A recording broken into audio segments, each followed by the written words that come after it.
Sean todos bienvenidos a nuestro primer episodio de El Pluto Podcast. Esta es una iniciativa de la Fundación Convoca. Aquí los productores han querido establecer un espacio para poder compartir, hablar, dialogar desde una perspectiva, digamos, más teórica de la doctrina social de la Iglesia. Y queremos poder conversar con mucha gente a lo largo de estos episodios que vamos a tener sobre diferentes elementos que nos propone este importante cuerpo de la Iglesia.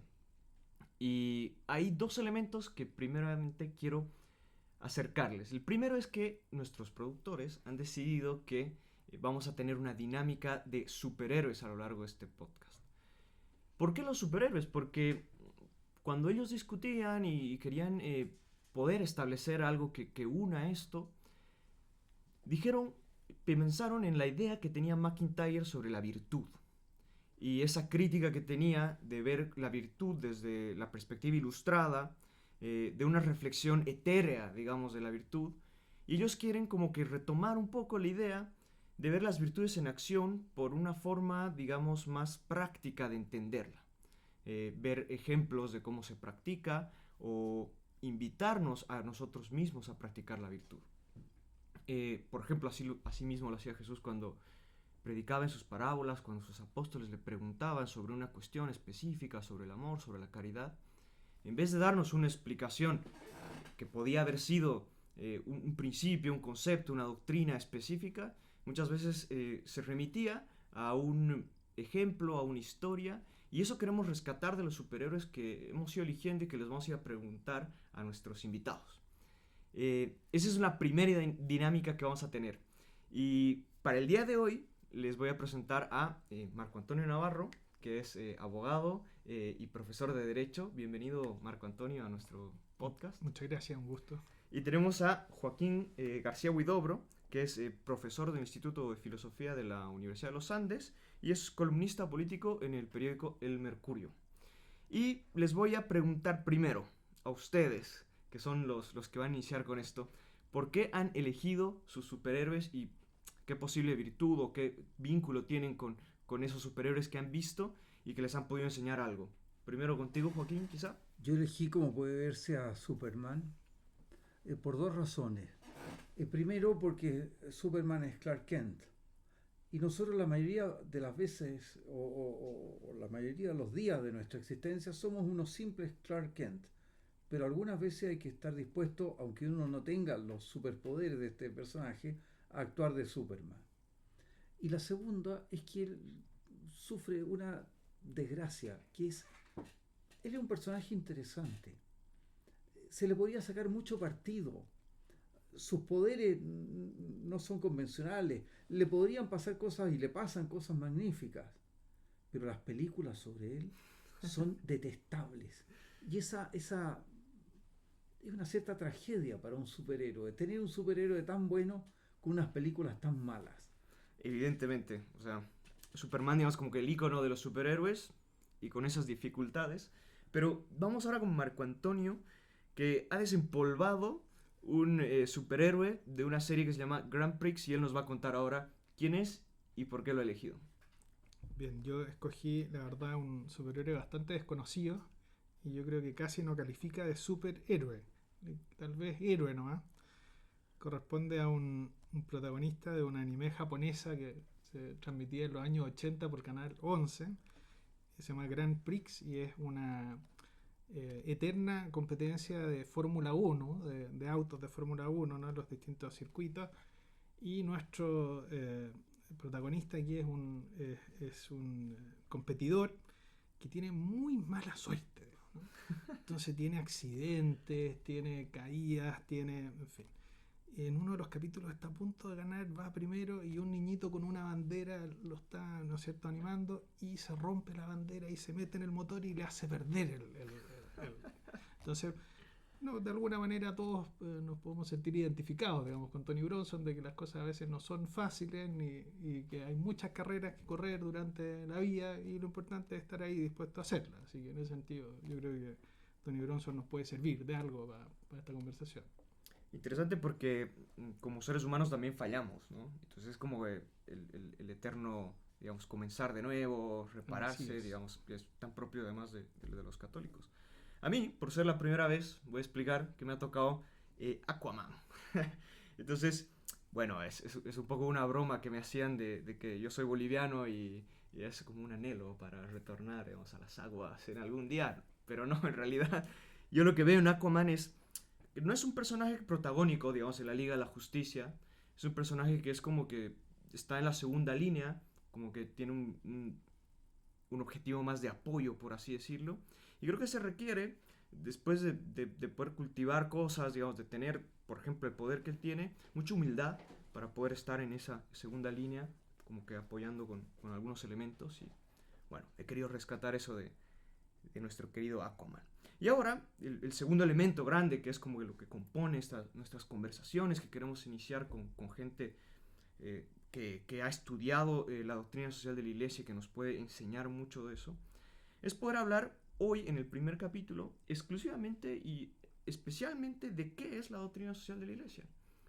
Y no quiero introducir nada, sino que quiero preguntarles a ustedes cómo dirían ustedes o qué dirían ustedes que es la doctrina social de la iglesia. Quizá podemos empezar con Marco Antonio. Bien, pues yo tampoco soy especialista propiamente en la doctrina social de la iglesia. Me ha tocado estudiar durante muchos años temas relacionados con el derecho natural y con ética. Pienso que en la doctrina social de la iglesia uno puede encontrar dos modos de explicarlo. Uno podría ser como el modo más intelectual y teológico específico, que es que en algún momento de la historia de la teología se comienza a utilizar la terminología doctrina social de la iglesia para ciertos temas que el magisterio de la iglesia ha tratado, ¿no? Específicamente a partir de la encíclica Rerum Novarum del Papa León XIII en el siglo XIX, ¿no es cierto? Pero pienso que es mejor entenderla en un sentido mucho más amplio, y es que, como decía el padre Vives, que era el formador del padre Hurtado, un sacerdote jesuita, digamos, decía que había que hablar del catolicismo social, porque si no era social o si la religión, ¿no es cierto?, la doctrina católica no tenía todas sus consecuencias sociales, no podía ser catolicismo, digamos, ¿no? Entonces, en realidad, el término doctrina social, asimilable a cristianismo social o catolicismo social, significa sacar todas las consecuencias sociales, absolutamente todas las consecuencias sociales del mensaje que está en el Evangelio, ¿no?, de la enseñanza cristiana. Y en ese sentido la doctrina social es muy amplia y por supuesto abarca todos los aspectos de las relaciones entre las personas, ¿no? A un nivel familiar, a un nivel político, nivel económico, en fin, los distintos aspectos de las relaciones humanas. No, es verdad, porque evidentemente la doctrina social es muy amplia y es un cuerpo que no está, digamos, limitado como tal, sino que es algo que de alguna forma va creciendo. Y uno de los elementos primeros que se rescata es lo que tú dices, ¿no? Esa dimensión social de las personas, o de la persona, como diríamos. Joaquín, ¿tú qué nos dirías? Va en la misma línea de Marco Antonio y trata de responder a la pregunta: ¿tiene algo que decirnos el Evangelio acerca de nuestra convivencia o el modo en que transcurre o discurre nuestra convivencia en el momento actual, que no es el mismo de hace 100 años?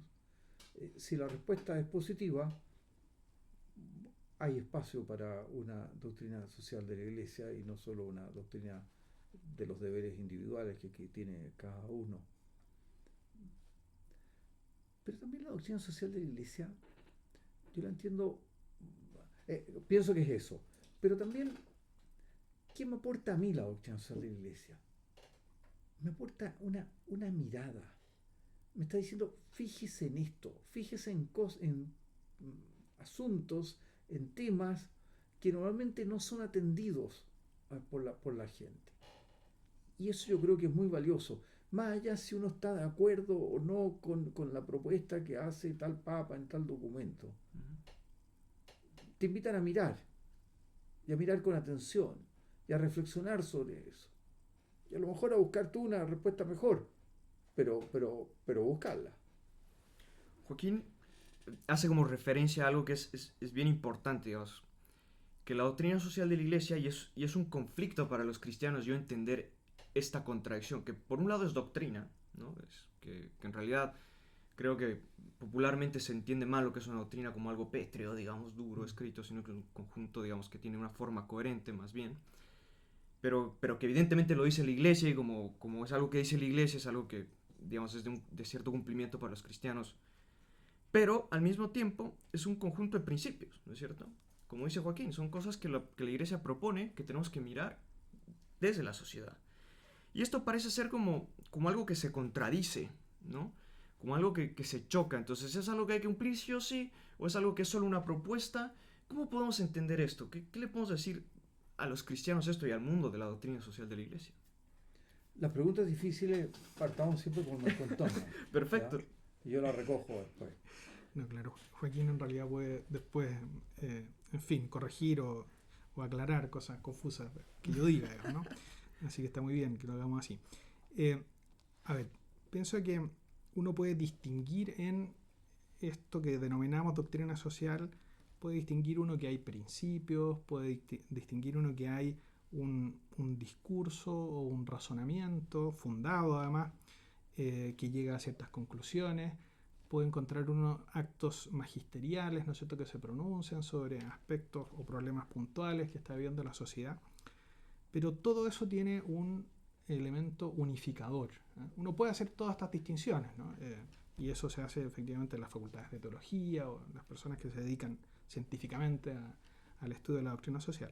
Pero creo que hay un elemento unificador que permite entender todo esto o que nos permite aproximarnos a todo esto, ¿no? Y es que lo central es que los cristianos queremos imitar a nuestro Señor Jesucristo y seguir las enseñanzas de nuestro Señor Jesucristo. Entonces, el ejemplo, las palabras, los modos de nuestro Señor Jesucristo son los que le permiten a uno entender, bueno, los principios, los razonamientos, las conclusiones, cómo abordamos los problemas contemporáneos.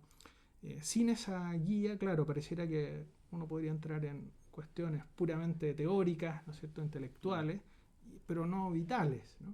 Cuando es al revés. Esto, el único fin que tiene es que tenga una consecuencia vital de orientación de la propia vida, ¿no? Y para eso nos ayudamos con documentos, con razonamientos, con principios, con distinciones, en fin, con un tratamiento sistematizado, pero está todo resumido, está todo sintetizado, está todo concentrado en la imagen, bueno, la presencia de nuestro Señor Jesucristo, su ejemplo, su palabra, su enseñanza. Yo partiría ahí poniendo ese énfasis. Sí, podríamos partir, digamos, claro, el modelo de Jesucristo como el modelo de hombre, digamos, ¿no? Así es. Eso que ilumina esa idea sobre la persona que nos propone la doctrina social. Casi no tengo nada que agregar. La Iglesia, el Magisterio ha dicho que no tiene una propuesta política o concreta, sino que tiene un modelo de hombre. Pero hay propuestas políticas concretas que son incompatibles con ese modelo de hombre. Si usted me propone un sistema educacional donde los padres no tienen nada que decir respecto a la educación de sus hijos, eso no parece muy conciliable con el seguimiento de Jesucristo en el Evangelio. Si usted mantiene unas relaciones laborales que significa tener a sus trabajadores en condiciones de salubridad deplorables, parece que no se conjuga bien con la lógica del Evangelio. Ahora, ¿cuál es el problema? Porque así dicho parece muy sencillo. Que hay muchas formas de determinar las exigencias del Evangelio.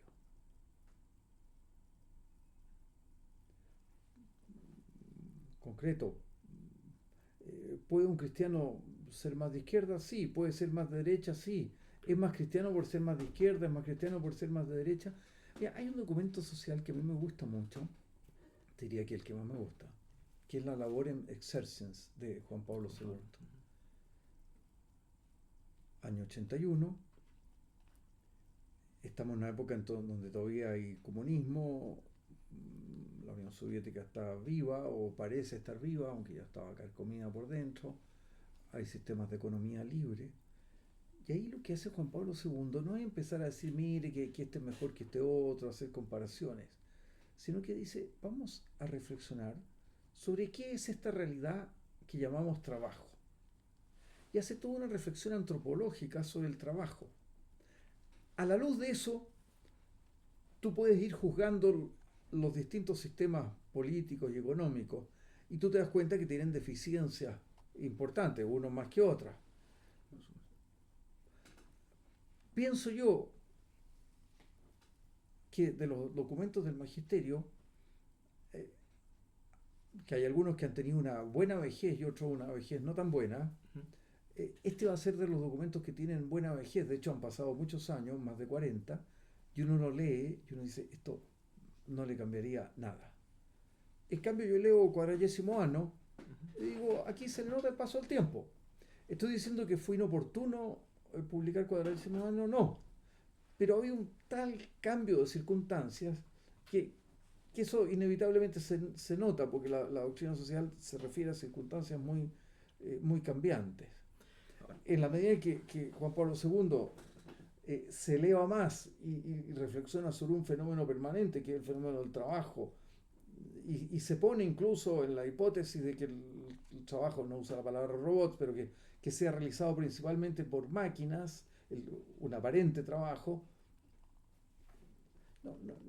es muy difícil que pierda actualidad.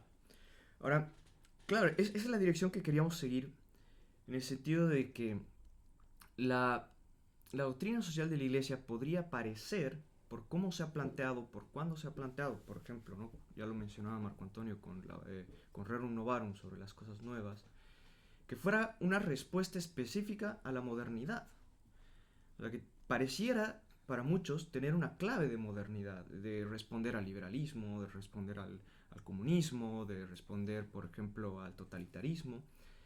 Y como dice Joaquín, también hay muchos documentos que tienen cierta vigencia y que otros que pierden cierta vigencia, digamos, ¿no? ¿Es o no es una respuesta a la modernidad? ¿O es verdaderamente un cuerpo que trasciende, digamos, una cuestión histórica temporal? A ver, yo creo que sí y no, digamos, ¿no? Hay que distinguir, como decimos los abogados muchas veces. Yo creo que sí es una respuesta a la modernidad, en el sentido de que el Evangelio o la doctrina cristiana siempre se puede contrastar con lo que las personas, los hombres, las sociedades están viviendo en un momento determinado, ¿no? Tal vez más que una respuesta, pienso que es mejor una propuesta, ¿no? Y aquí hay algo mucho más profundo, y es que si nosotros nos tomamos en serio que existe algo que se llama el pecado original, ¿no? Que es un concepto teológico que está en la revelación muy importante, y que a veces se olvida o se deja de tener presente. Si realmente existe el pecado original, si realmente la humanidad necesita de un redentor, de un salvador, de una ayuda, ¿no? Para salir de las crisis, los problemas, las tragedias, en fin. Bueno, esa ayuda es necesaria en todo tiempo y lugar, ¿no? O sea, fue necesaria para los judíos del siglo I, ¿no? Fue necesaria para el Imperio Romano, fue necesaria para la primera época de la formación de la cristiandad medieval y los problemas que había en esa época, es necesaria para el siglo XVII, XVIII, XIX y XXI, ¿no? O sea, es necesario siempre. ¿Por qué? Porque el hombre con sus propias fuerzas, y esto está en lo fundamental del mensaje cristiano, no puede superar sus problemas, o no puede superar la caída, ¿no es cierto? Necesita la gracia para hacerlo, ¿no? Obviamente eso significa también colaboración, y por eso que la doctrina social hay que estudiarla, hay que conocerla, hay que acoger estas ayudas, ¿no? esta guía, ¿no?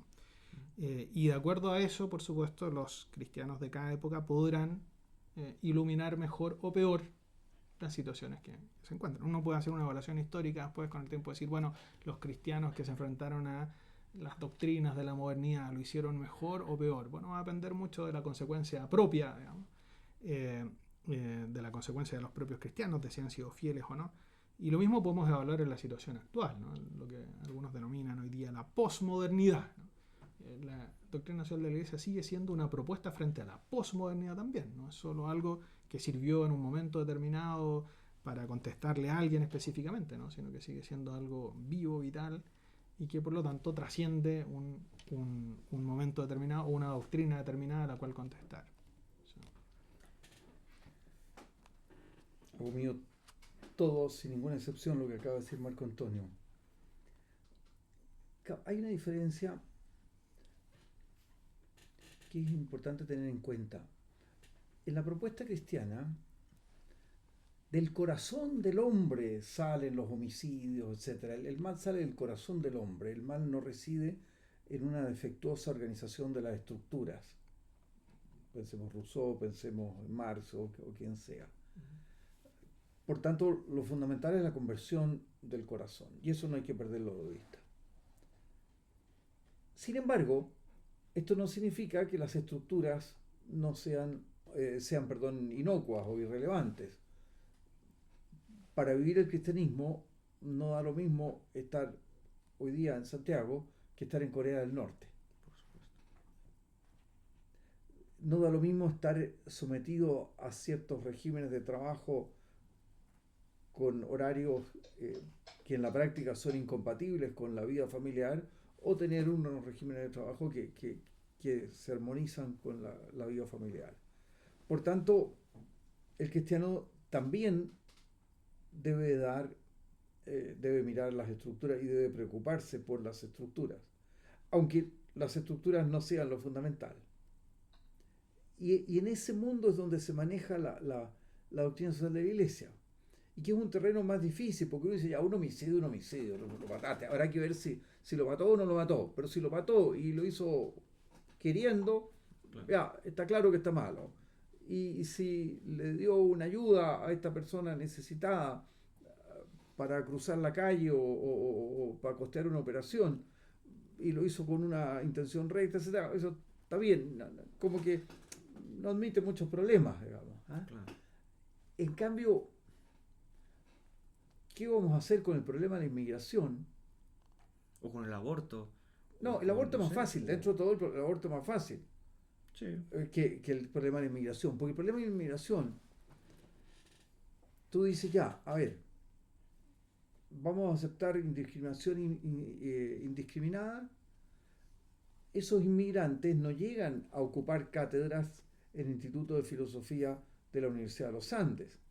Esos inmigrantes llegan a ocupar puestos de trabajo que en este momento los tienen locales. Mi sueldo no va a bajar con la llegada de inmigrantes, pero el sueldo de una persona que hace un trabajo más manual sí va a bajar. Por tanto, no es tan simple, porque todo tiene costos y no alcanza para todos, o eso va a repercutir negativamente en estas personas, que no necesariamente van a ser unos xenófobos, simplemente que les bajó el sueldo, porque el mercado laboral se pobló de un día para otro, o el comercio establecido va a tener la competencia del comercio ilegal, etc. Los problemas con que lidia la doctrina social de la Iglesia son problemas mucho más complejos. Ahora, ¿qué es lo que nos brinda la doctrina social de la Iglesia? ¿Qué luces nos da para dirimir esos problemas complejos, ¿no? Como vemos, hay temas que son mucho más fáciles de dirimir, digamos, no hay que matar, qué sé yo. Pero, ¿qué nos otorga la doctrina en su perspectiva de luz, pero no solo para los cristianos, sino para todos, para poder dirimir y para poder entrar ahí? ¿Qué es tan urgente? Por ejemplo, si vemos el tema del matrimonio, si vemos el tema de la igualdad hoy día, si vemos, hay muchos elementos que son complejos, ¿no? ¿Qué dirían ustedes que se encuentra en la doctrina social de la Iglesia para tomar decisiones difíciles? Sí. Yo creo que primero yo diría que no hay que buscar en la doctrina social de la Iglesia. Partiría por ahí, ¿no? Para no buscar de manera equivocada. No hay que buscar un recetario primero, ¿no? O sea, soluciones concretas y específicas, como el ejemplo que daba recién Joaquín, ¿no? No es que uno diga, bueno, tenemos el problema de la inmigración, veamos qué nos dice la doctrina social de la Iglesia, listo, tenemos solucionado el problema de la inmigración. No, no es así.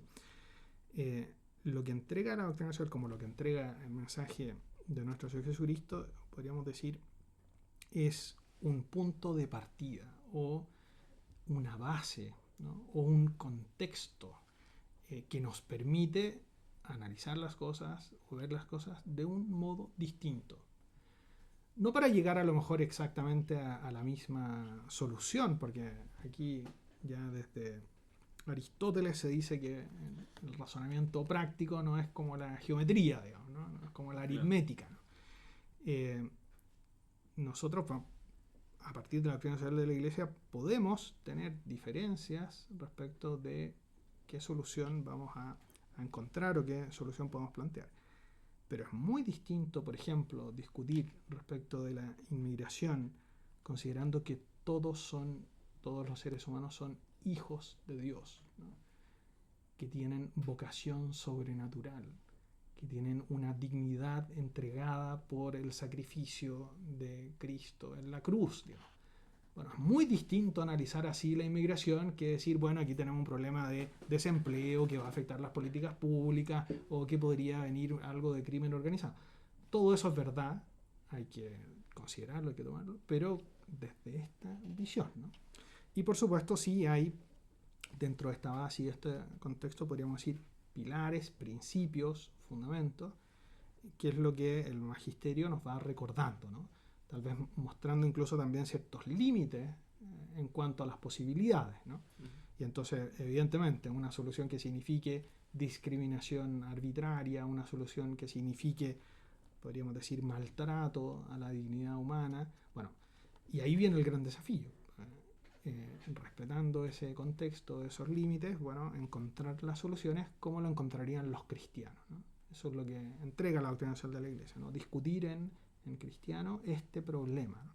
Y por supuesto ahí uno podría mencionar varios principios para cada uno de los temas o de los problemas. Hay algunos más fundamentales, el principio, por ejemplo, general del bien común, que es el fin de la sociedad, el principio de la subsidiariedad, el principio de la solidaridad, al cual la doctrina social de la Iglesia, el magisterio contemporáneo ha puesto mayor énfasis, las intervenciones, por ejemplo, del Papa Francisco este último tiempo, ¿no? Que nos llaman a tener en cuenta el problema ecológico, ¿no? Bueno, todo eso son puntos de vista que hay que considerar, bases, digamos, principios sobre los cuales vamos a discutir los problemas. No necesariamente llegar a las mismas soluciones o un recetario, pero sí es muy distinto plantearlo. Y lo mismo para los políticos. Uno podría decir ¿qué le entrega a un político católico la doctrina social de la Iglesia? Bueno, abordar los problemas de manera distinta. ¿Dos políticos católicos pueden tener dos soluciones distintas? Por supuesto. Pero si son verdaderamente católicos van a poder discutir sobre bases fundamentales, iguales. En cambio, el que está fuera de este marco, por supuesto que puede presentar soluciones que no tengan, podríamos decir, ninguna compatibilidad con la mirada cristiana, ¿no? O sea, una visión racista, por ejemplo, ¿no? de la humanidad, evidentemente te lleva a soluciones muy distintas a las que podría llegar un católico inspirado en la doctrina social de la Iglesia, por ejemplo, para el tema de la inmigración. Ahora, Joaquín, más allá de qué es lo que puede ser difícil de dirimir, o que Marco Antonio nos decía muy bien que hay una mirada, por lo menos ya hay un punto común, ¿qué crees tú que es lo más urgente que se debería abordar desde la doctrina social de la Iglesia? Más allá de lo evidente, de la caridad, la solidaridad, el bien común, que son cosas que las vamos a discutir, pero ¿qué crees tú que es lo urgente? ¿Qué es lo que hoy tenemos que prestarle atención en clave doctrina social de la Iglesia? Yo diría que una cosa muy elemental que le acaba de señalar Marco Antonio, que es la idea de que existe un bien común. Me parece obvio, pero si la política es puro juego de poder, es adquisición, mantención e incremento del poder, vamos a tener una política de una calidad muy distinta a si nosotros estamos convencidos de que existe algo así como el bien común, aunque sea difícil de determinar y aunque tengamos diferencias, pero si los dos estamos de acuerdo en que la decisión no se toma simplemente como fruto de las fuerzas que concurren en un paralelogramo de fuerzas, sino que existe una verdad, existe un bien al cual podemos llegar con esfuerzo, dialogando, etc. Esto no va a ser simplemente un gallito, como decimos nosotros, una pulseada, como dicen los argentinos, sino que puede ser algo más. Y el solo hecho de abrir ese horizonte ya es muy importante. Es totalmente distinto. Y además que permite otra cosa. Permite, curiosamente, por supuesto, la doctrina social de la Iglesia muestra la dimensión moral que tiene toda actividad humana. Pero la doctrina social de la Iglesia, al tener esa modestia y al decir que caben sobre la base de los mismos principios soluciones bien distintas, no moraliza la política en el mal sentido de la palabra, que lleva a decir que solo la maldad de estos frente amplistas, de estos republicanos, de estos conservadores, de estos demócratas, de estos lo que sea, digamos, explica una posición semejante. Uno se vuelve más cauto a la hora de atribuir a maldad lo que son diferencias de apreciación de una realidad que es multifacética, que es compleja, que es difícil de conocer. En una sociedad donde el diálogo falta muchísimo, digamos, donde todo está polarizado y no hay puentes, digamos, no hay esa base común en la que se pueden conversar las cosas. Te pongo un ejemplo. El otro día conversaba con una persona que durante muchos años lideró una iniciativa, una fundación, que buscaba algo tan simple como lo siguiente. Era un país que estaba muy polarizado, buscaba juntar personas de distintas corrientes a conversar. ¿Qué objetivo más modesto? Sí, pero qué importante es ese objetivo, que se vean las caras. Hay un libro de Mijael Ende, que es un libro para niños de 12 años, 13 años, una cosa así, que se llama Jim Botón. Y ahí va Jim con Lucas, que maneja una locomotora, van en su locomotora, van recorriendo el mundo y hay distintas aventuras, y llegan a un desierto. Y de repente están en el desierto y ven un monstruo gigantesco, enorme, que los deja aterrados. Y Lucas quiere salir arrancando con su locomotora. Y Jim le dice, no, mira, se parece algo, el gesto que está haciendo, como que está pidiendo ayuda. Esperemos un poco, que se acerque, muertos de susto. Y resulta que se empieza a acercar, y a medida que se acerca se achica. Y era una persona, no me acuerdo el nombre, pero que era un gigante aparente. Nosotros, si yo me alejo de ti, me voy viendo más chico. A él, por X razones, le pasaba exactamente lo contrario. Y en la medida que se alejaba, se iba agrandando. Y por eso parecía un monstruo y llevaba años en que todo el mundo huía de él, porque nadie lo había visto de cerca. Yo creo que un esfuerzo que tenemos que hacer en Chile es ver a la gente no como ese monstruo que está allá lejos y que es aterrorizador, sino que verlo como una persona que es igual que nosotros, que tiene a lo mejor tuvo otra educación o tiene otras concepciones de la vida, pero enseña a escuchar, yo diría. Claro, que es además condición básica para hacer la política, digamos, el diálogo, digamos, argumentar, poder intercambiar ideas y reconocer que Juan Pablo II da una sentencia como muy clara, es decir, reconozcamos que en el mundo hay otros que pueden tener otras ideas y que dentro de esas ideas se puede conservar algo de la verdad. O sea, no tenemos por qué pensar que tenemos toda la verdad aquí, a pesar de que, y aquí quiero ir al segundo punto, los cristianos creemos que tenemos a la verdad, digamos, ¿no? Ese Cristo que es como el modelo de hombre que hemos elegido los cristianos y que es el gran iluminador de la doctrina social de la Iglesia. Pero ¿cómo entendemos? Sí, que tenemos a la verdad, que la verdad nos tiene a nosotros, bueno, que es un poquito distinto. No la tenemos en el bolsillo. Sí. No, perfecto. Sí, claro, hay una cuestión de perspectiva, como lo del gigante, digamos, ¿no? Y que tenemos que seguir trabajando para encontrarla. Pero esta sensación, que más allá de requerir de nosotros una especie de soberbia, digamos, ¿qué es lo que tú decías? Es decir, no es que nosotros tenemos la verdad, sino que la verdad nos tiene a nosotros, que se nos ha sido mostrada en realidad, que se ha presentado ante nosotros y nosotros lo que hacemos es como replicarla. Vivimos frente a un mundo que la rechaza, evidentemente, digamos, un mundo que está más secularizado. ¿Por qué la Iglesia tiene que tener un proyecto de sociedad cuando más bien el lugar a donde parece que nos estamos dirigiendo es el rechazo de que lo religioso tiene por qué ordenar nuestras vidas privadas?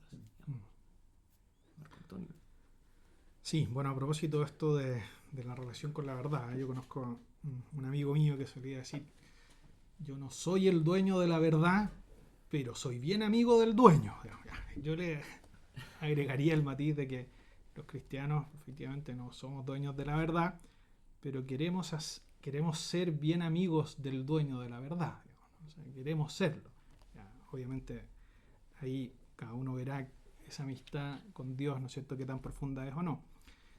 Y a propósito de esto, ¿no?, de la relación, de la propuesta cristiana frente a otras alternativas o al rechazo incluso de la visión religiosa en general, tal vez me gustaría agregar otra cosa con la que no hay que confundir a la doctrina social de la Iglesia, ¿no? La primera es, como había dicho, que no es un recetario, ¿no?, pero por otra parte tampoco es como el buenismo, ¿no?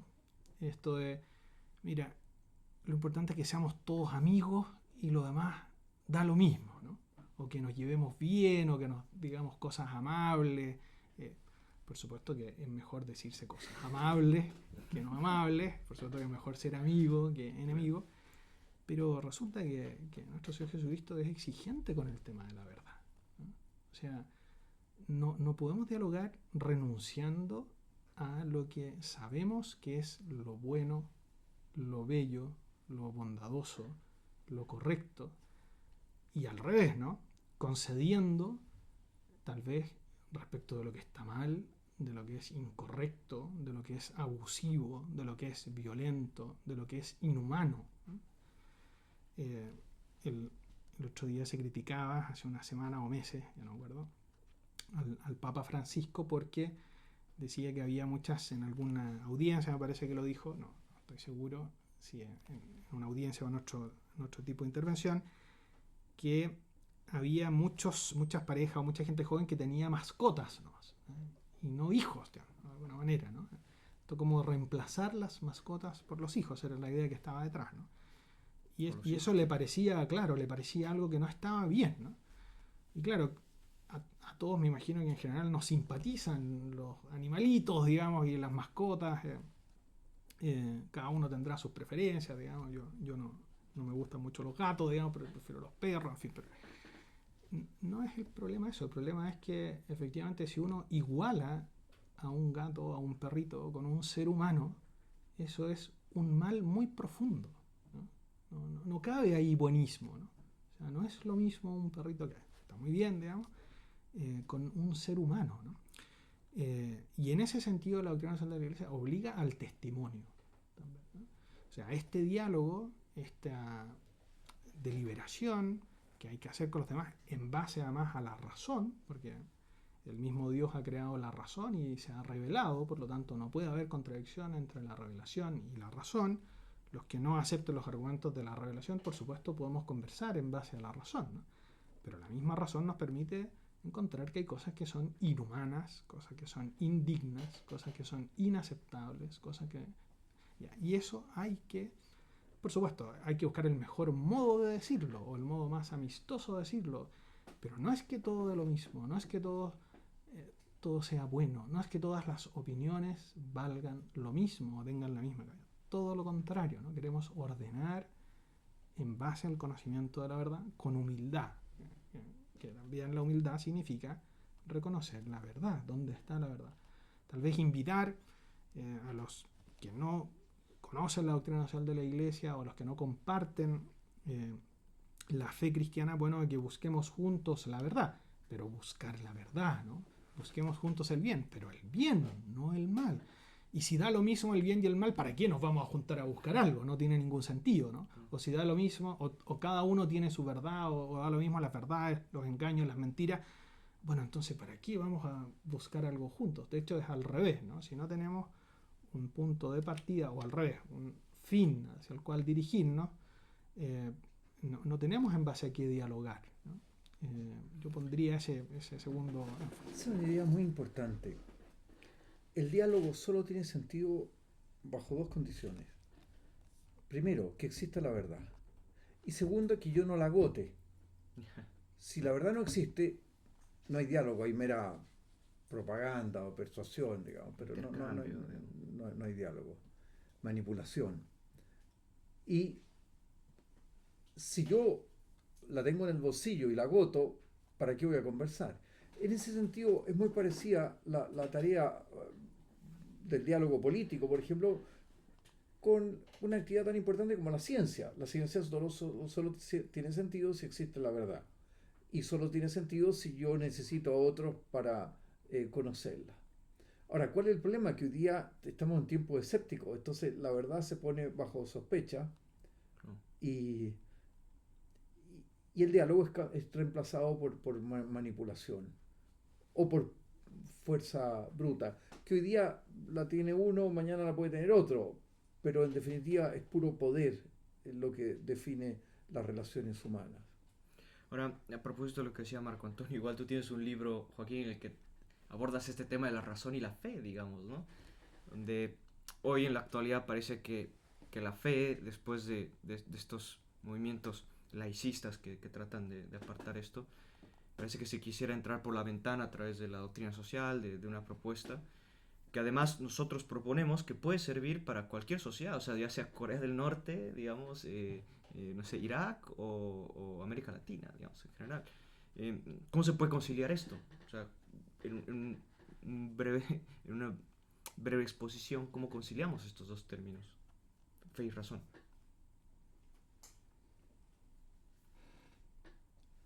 Al principio era el Logos, y el Logos estaba junto a Dios, y el Logos era Dios. Él era el principio, y por Él todo fue hecho, y nada de lo que fue hecho sino por Él.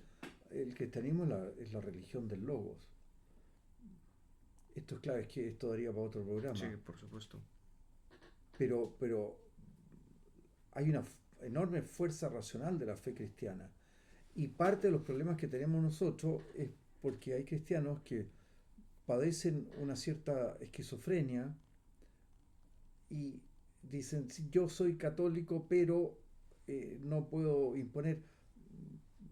Aquí no se trata de imponer o no imponer. Hay buenas razones para proponer ciertas cosas que proponemos. Por ejemplo, horarios de trabajo humanos. Eh, por ejemplo, respetar el protagonismo de los padres en la educación de los hijos. Por ejemplo, la objeción de conciencia.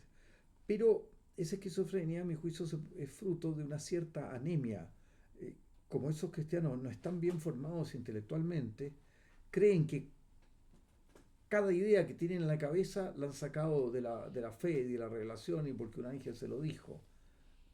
Y no conocen las razones que están detrás de eso.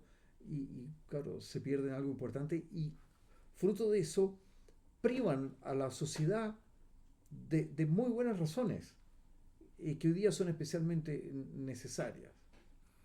Y ya para concluir, querido Marco Antonio, que es muy potente lo que nos acaba de decir Joaquín, ¿qué le dirías tú a ese cristiano y a ese no cristiano que vive hoy para mostrarle que es relevante el proyecto social que muestra la Iglesia o que está ampliando y que está constantemente reflexionando la Iglesia? ¿Qué le dirías tú? Bueno, primero a los cristianos interesados en la doctrina social. Y a los que pueden estar confundidos, como dice Joaquín. Claro. Bueno, primero que lo principal, nuevamente volviendo al principio, ¿no es cierto?, es acercarse al Señor, digamos, ¿no?, a Cristo. Porque en esa búsqueda verdadera o en esa búsqueda real va a aparecer la dimensión veritativa, podríamos decir, ¿no? O sea, ¿qué es la verdad o qué es lo bueno? En el Evangelio aparece muy claro este mensaje de la verdad os hará libres, ¿no? La verdad, no podríamos decir, la emancipación de las estructuras sociales o el arreglar temas intelectuales. No, no. La verdad los hará libres. No se puede ser verdaderamente libre si uno no conoce por qué cosas va a optar, ¿no? Si, incluso cuando uno va al supermercado y escoge entre dos envases, si un envase está medio vacío y uno no lo sabe, uno no ha escogido lo que quería, ¿no? Hay que conocer. Y lamentablemente a veces nos pasa a los cristianos que conocemos poco al Señor. Bueno, conocemos poco la Sagrada Escritura, conocemos poco la doctrina de la Iglesia, conocemos poco los documentos magisteriales. Hay que conocer. Y lo más probable es que en esa búsqueda honesta, bueno, vamos a encontrar muchas posibilidades de acción coherente, ¿no? Porque se va a contrastar la propia vida con la vida perfecta, ¿no es cierto? O el ejemplo perfecto del Señor. Aquí, perdón que me no, sin problema. voy a salir un poco estrictamente del tema, pero hay una novela inspirada en los primeros tiempos del cristianismo, ¿no? Quo Vadis, de un autor que es polaco, que es premio Nobel, y una cosa me llamó mucho la atención cuando la leí, que es que para los primeros cristianos, aparece en esta novela, ¿no es cierto? Esto, por supuesto, no es que tenga pretensión histórica estricta, pero es una novela histórica en todo caso, pero no es que tenga pretensión histórica estricta, ¿no? Para los primeros cristianos, el no decir la verdad era muy grave, ¿no? O sea, este mandamiento que a veces uno no mentir como que fuera, si es que puedo, no miento, ¿no? O sea, no mentir como al final de la cuestión, ¿no? Así que ya. Hay un pasaje en el Hecho de los Apóstoles muy, muy duro. Bueno, respecto, por ¿verdad? supuesto, pero está unido a la defraudación, así que algunos lo derivan ahí, como al tema de quedarse con cosas, ¿no es cierto?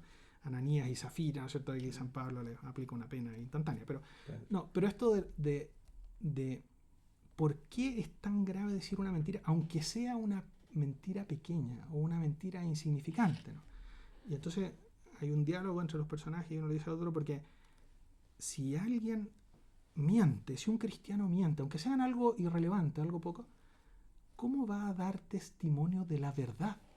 ¿O quién le va a creer cuando hable del Señor, de la verdad con mayúscula, ¿no? Si anda todo el día mintiendo en cosas, no se sabe si es serio o no es serio, si es honesto o no es honesto. ¿Por qué va a ser honesto con esto tan importante si no ha sido honesto o veraz en cosas pequeñas, ¿no? Bien, ese ejemplo, ¿no?, de contraste que tiene muchas consecuencias sociales, porque no se puede hacer propaganda política mintiendo, ¿no? Ahora que estamos discutiendo sobre el proyecto de nueva constitución, ¿no es cierto? Bueno, uno escucha de lado y lado, a favor o en contra, uno dice, oiga, pero eso no es lo que dice el texto, o esto no es lo que se interpreta. Las noticias falsas. Por supuesto. Bueno, también baja a lo particular o parte con estos detalles de la propia vida, ¿no? De ser veraz en todos los ámbitos de la propia vida, una consecuencia política importante. Y así en otros aspectos, ¿no?, del conocimiento de la vida de nuestro Señor Jesucristo y de la doctrina cristiana. Les quiero agradecer muchísimo por la conversación que hemos tenido para iniciar este ciclo de conversaciones que vamos a tener con muchísima gente como ustedes, muchos ligados a la universidad y al ámbito público, que nos van a ir dando miradas, luces sobre diferentes puntos de vista de la doctrina social, sobre los diferentes elementos que la componen, y invitar a todos para que puedan seguirnos, para que puedan estar al tanto de estas conversaciones y que podamos aportarles algo en el entendimiento de lo que es este proyecto de doctrina social de la Iglesia, que parece estar tan guardado y tan olvidado, y que vale la pena pues tenerlo muy presente para seguir construyéndonos y luchando como cristianos en este mundo que tiene tantos retos. Muchas gracias, hasta luego, Pues, nos vemos. gracias por la invitación.